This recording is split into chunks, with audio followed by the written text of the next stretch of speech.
Podar house अब किसी घर से ज्यादा एक रहस्य बन चुका था। दिन में शांति, रात में चीखे।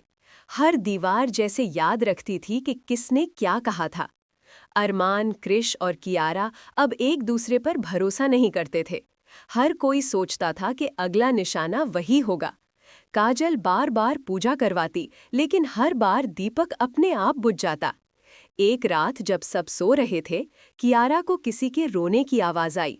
वो डरते डरते बाहर निकली तो देखा कि बगीचे में झूला अपने आप हिल रहा था। उस पर कोई बैठा नहीं था, लेकिन झूले के नीचे मिट्टी में लिखा था, मैं लौट आई हूँ। सुबह जब सबने ये देखा तो हर किसी के कमरे में एक गुलाब रखा मिला और हर गुलाब पर एक नाम लिखा था।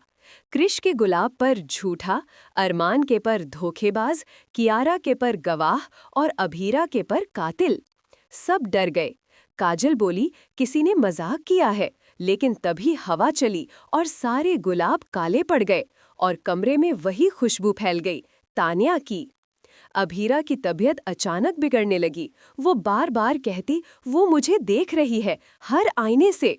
कृष ने कहा, बस अब बहुत हुआ, हमें ये घर छोड़ना चाहिए। लेकिन जैसे ही वो दरवाजे तक पहुंचा, दरवाजा अपने आप बंद हो गया और अंदर से कुंडी लग गई। अब कोई बाहर नहीं जा सकता था। बिजली चली गई। अंधेरे में टीवी अपने आप चालू हुआ। स्क्रीन पर एक पुराना वीडियो चल रहा था, जहां सब साथ बैठकर खाना खा रहे थे। पर इस बार उस वीडियो में एक और चेहरा था। वो चेहरा था काजल का। संजय हैरान था, ये कब रिकॉर्ड हुआ? काजल की आंखें नीचे झुक गईं। अभीरा बोली, माँ, आपको कुछ पता है? काजल चुप रही, फिर धीरे से बोली, मैंने तान्या से वादा किया था कि उसका सच मैं नहीं बताऊंगी। सभी सन रह गए। अरमान बोला, मतलब आपको सब पता था? काजल ने कहा, हाँ, क्योंकि ये सब किसी इंसान का नहीं, उस घर का श्राप है। सन्नाटा छा गया। अचानक दरवाजा खुद खुला और बाहर वही लाल चुनरी उड़ती हुई अंदर आई। काजल बेहोश होकर गिर गई। चुनरी धीरे धीरे उठी और कमरे के बीच में रुक गई। उस पर खून से लिखा था, 7 नाम बाकी हैं, हर रात एक सच बाहर आएगा। पहली रात बीती, कृष की चीख सुनाई दी। सुबह उसका कमरा खाली था, बस तकिए पर लिखा था, एक गया। दूसरी रात कियारा की बारी आई। उसके कमरे से हंसी की आवाज आई और फिर सब खामोश। सुबह उसके तकिए पर लिखा था, 2 गए। अब सिर्फ अरमान, अभीरा और काजल बचे थे। काजल ने कहा, ये तब तक नहीं रुकेगा जब तक कोई सच्चाई बोल नहीं देता। अभीरा ने रोते हुए कहा, मैंने कुछ नहीं किया।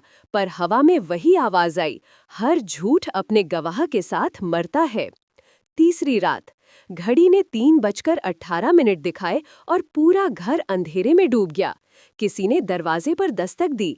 अरमान ने पूछा, कौन है? बाहर से जवाब आया, सिर्फ वो जो बाकी है।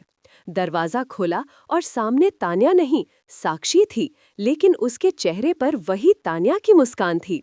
उसने कहा, अब समझे, मैं और वो अलग नहीं है, मैं उसका अधूरा सच हूँ। और उसी पल दीवारें कांपने लगीं, आईने टूट गए, हर कमरे में वही आवाज गूंजी, आखिरी रात आ चुकी है, अब जो सच बचेगा वही जिंदा रहेगा। सूरज उगा, लेकिन घर खाली था। सिर्फ एक आईना बचा था, जिसमें किसी ने खून से लिखा था, मीरा, तान्या, साक्षी, 3 नाम, एक आत्मा। कहानी खत्म नहीं हुई, बस अगली पीढ़ी में चली गई।